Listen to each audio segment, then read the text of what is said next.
This is the story of Colleen Rebello, a remarkable woman from Perth, Western Australia. At 58 years old, she was a true survivor. After a difficult divorce, she took on the responsibility of raising her 4 children, Julian, Andre, Monique, and Fabian, completely on her own. Without any help from her ex-husband, she worked hard to give them a good life. She even went back to school and earned a degree, showing her dedication and strength. She never complained and always appeared to be in control.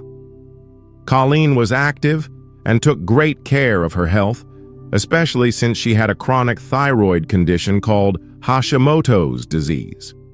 Thanks to her treatment, the illness didn't get in the way of her life or her role as a loving mother. Just 2 weeks before a terrible tragedy, she started an exciting new job at the Department of Health, a moment of triumph after years of hard work. At the time, 2 of her children were still living at home. Monique, her only daughter, had moved back temporarily to study for her paramedic exams. Colleen gave her space, but always offered support. They had a close, respectful relationship. Fabian, who was 19, had a job at a local grocery store. Colleen drove him to and from work every day, and these simple drives became a comfortable, shared routine. Her 2 older sons, Julian and Andre, had already moved out, but they stayed in touch. Colleen was always there if they needed her, a source of stability they all depended on. To them, she wasn't just a mother, she was their rock. Her home was simple but always clean, organized, and inviting. Everything in her life seemed to be falling into place. She was proud of her kids and hopeful for their future. She believed the hardest times were behind her. But what no one knew was that danger was hiding in plain sight. Beneath the stable routine, no one saw the warning signs. Colleen had no idea that the person she trusted most would be the source of her pain. A son's secret life. Andre Rebello's story began with Grace Picapo, whom he met through her ex-boyfriend. They connected online and quickly started a relationship. They got married in 2020 and soon had a son. Grace was building a big following on social media, especially on Instagram and YouTube, where she shared content about fashion, motherhood, and travel. Her audience grew to hundreds of thousands. Andre often appeared in her videos, but he stayed in the background, helping with filming and managing sponsors. To the public, he seemed like a supportive husband and a savvy businessman. But behind the scenes, things were falling apart. Andre was trying to get into the world of cryptocurrency, presenting himself as a financial expert who was making thousands of dollars. The reality was the opposite. He was losing money. By 2020, he was buried in debt, owing over $120,000 AUD from loans, credit cards, and taxes. Despite this, Andre and Grace kept up the appearance of a wealthy lifestyle on social media. They posted pictures of a white Range Rover, a beautiful rented home, and expensive trips. In truth, the car was on a payment plan, and Grace's income from her brand deals was the only thing keeping them afloat. Andre told everyone his money was tied up in crypto investments and that he would soon turn things around.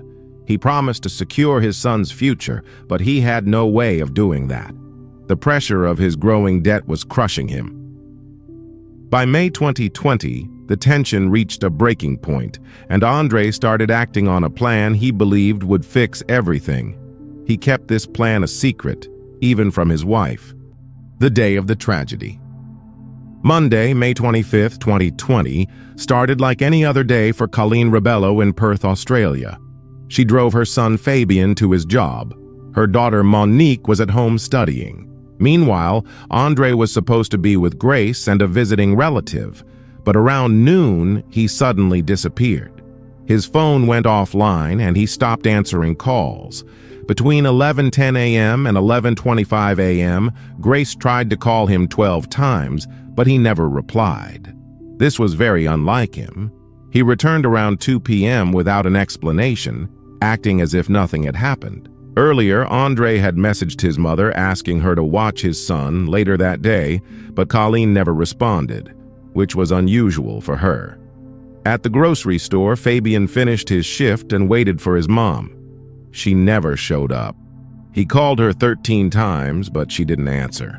Worried, he called his sister, who also tried to reach their mom with no luck. Fabian decided to walk home. As he got closer to the house, something felt wrong. He heard the shower running inside. When he went in and called out, there was no answer. He walked toward the bathroom, knocked, and still got no reply.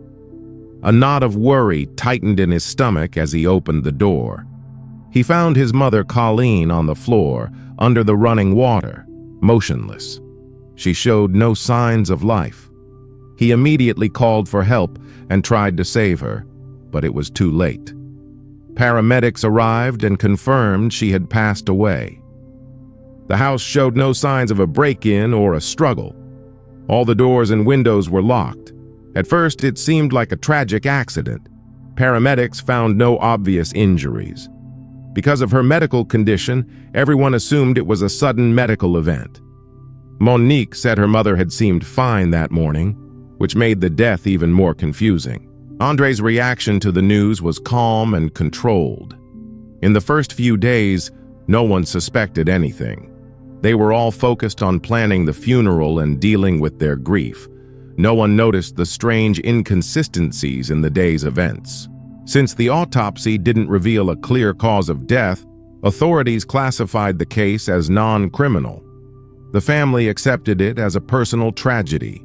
Julian, the oldest son, stayed in Perth to handle the funeral and estate matters. Fabian and Monique were heartbroken. Andre attended the funeral. He didn't seem overly emotional, but no one questioned him. Grace kept a low profile. Everything seemed heavy, but no one openly doubted the official explanation. The unraveling truth. Over time, Julian became suspicious.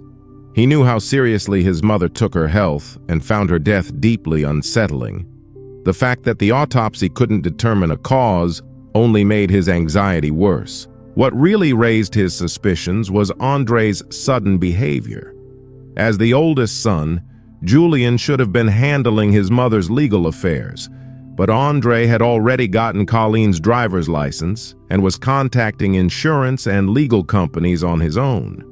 He had even redirected all of Colleen's mail to his own address without telling anyone. This was very strange, as Andre was usually the type of person who avoided paperwork and bureaucracy. Fabian, who found his mother, also had a strange feeling. He clearly remembered the shower was still running and how the bathroom looked perfectly clean, as if someone had arranged it. It didn't look like the scene of a medical emergency. He didn't say anything, but something felt wrong. Monique was also suspicious. Andre was handling everything on his own without involving the family. This was especially odd given his financial problems and his previous lack of involvement in family matters. So even though the official explanation for Colleen's death remained, the family was filled with doubt and mistrust. This feeling pushed Julian to start his own investigation. A few weeks later, Julian made a shocking discovery. There were 3 life insurance policies in Colleen's name that the family knew nothing about. All of them had been taken out just 2 weeks before her death, and Andre was listed as the sole beneficiary on everyone. The total payout was over $1 million AUD. The timing was too perfect to be a coincidence. Even more concerning was that some of the medical paperwork submitted to the insurance companies had forged signatures from doctors. Monique reached out to her mother's therapist, who revealed that Andre had contacted her, asking for a letter to prove his mother was mentally sound when she signed the documents. The therapist refused, calling his request unethical. These events raised serious alarms. One of the insurance companies reported a potential fraud attempt to the police. Law enforcement began an investigation, getting search warrants for Colleen's former home and Andre and Grace's home. They seized electronic devices, paperwork, and personal notes. Andre was arrested for falsifying official records. At this point, the case was considered a fraud scheme, not a violent crime. Investigators found a fake will that named Andre as the only heir, excluding his siblings. Andre was released on bail, but the investigation was in full swing. Detectives began tracking his finances and the timeline of the insurance applications. What started as private family suspicion was now becoming a criminal case. The truth comes to light. Andre's polished public image began to fall apart. Detectives decided to place surveillance in his home to see if his wife, Grace, was involved. They installed a listening device and a camera. For 3 months, they monitored the couple 24/7. The recordings showed that Grace had no idea about the insurance dealings. Her conversations with Andre were only about family life and her work. She was cleared as a suspect. The case against Andre grew stronger. Investigators found that a large number of files from his laptop, dating from December 2019 to July 2020, had been manually deleted. The exact time frame when the insurance policies were created and when Colleen died. This was a clear attempt to destroy evidence. A major breakthrough came from cell phone data. Andre's phone was found to have been near Colleen's home on the day she died. This was a direct contradiction to his initial statement to the police that he hadn't seen her at all. Andre had claimed he spent the day with his wife and her relative, but surveillance cameras didn't show his car leaving his house. Cell phone data showed his phone moving toward his mother's neighborhood. A neighbor also reported seeing a white SUV matching Andre's car parked near Colleen's house at 1:30 p.m. When confronted with the evidence, Andre changed his story. He admitted he had visited his mother that morning and spent about 45 minutes with her, claiming they discussed her life insurance.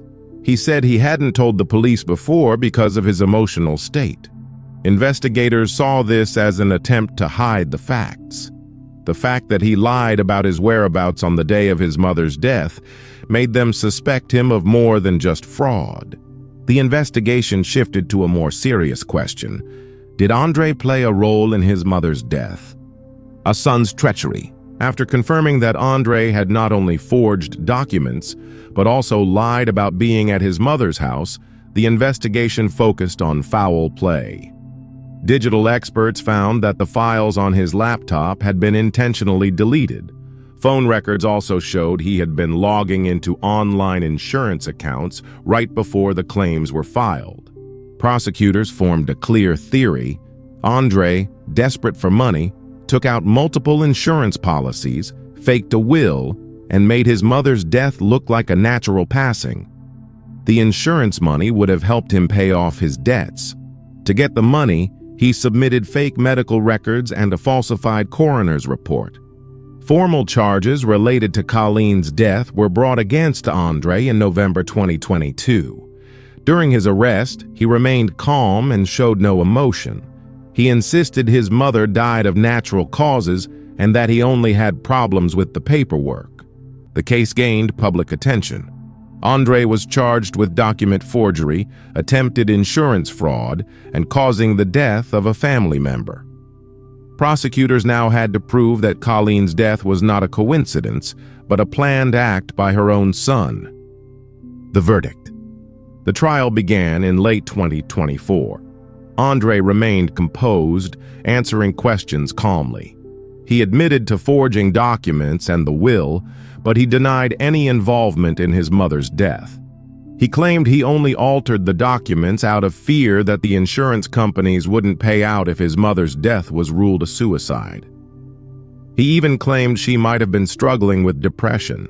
However, the prosecution provided evidence that proved Colleen was happy and making plans for the future. Her friends and family all confirmed that she showed no signs of emotional distress. The court considered Andre's financial situation, his behavior, and his digital activity. After 2 days of deliberation, the jury returned with a unanimous verdict. Andre was found guilty of causing his mother's death. The evidence, including his financial motives, pointed to a clear intention. Andre showed no emotion as the verdict was read. His father, Antonio Rebello, was devastated. The family felt a mix of relief and pain. Justice had been served, but the grief remained. Prosecutors asked for a life sentence. On April 1, 2025, the Supreme Court of Western Australia sentenced Andre to life in prison with a minimum term of 25 years before he is eligible for parole. The media coverage of the case was intense. The story highlighted how Andre's perfect life was a lie, a cover for a man willing to commit a terrible crime to protect his reputation and finances. The price of that lie was his mother's life. After the trial, Grace Picapo ended her relationship with Andre. Investigators confirmed she had no involvement in his crimes. She later moved on and found happiness with someone else. Fabian, Monique, and Julian are still trying to recover from the trauma of losing their mother and being betrayed by their brother. Justice has been served, but the pain and grief will likely stay with them forever. The story of Colleen Rebello is a tragic reminder that behind the appearance of a perfect life can be a dark and dangerous reality. This case showed the destructive power of greed and the pursuit of a false image, where the cost is a human life. Thank you all for watching. Your support helps this channel grow, so please like, comment, and share this video. See you soon.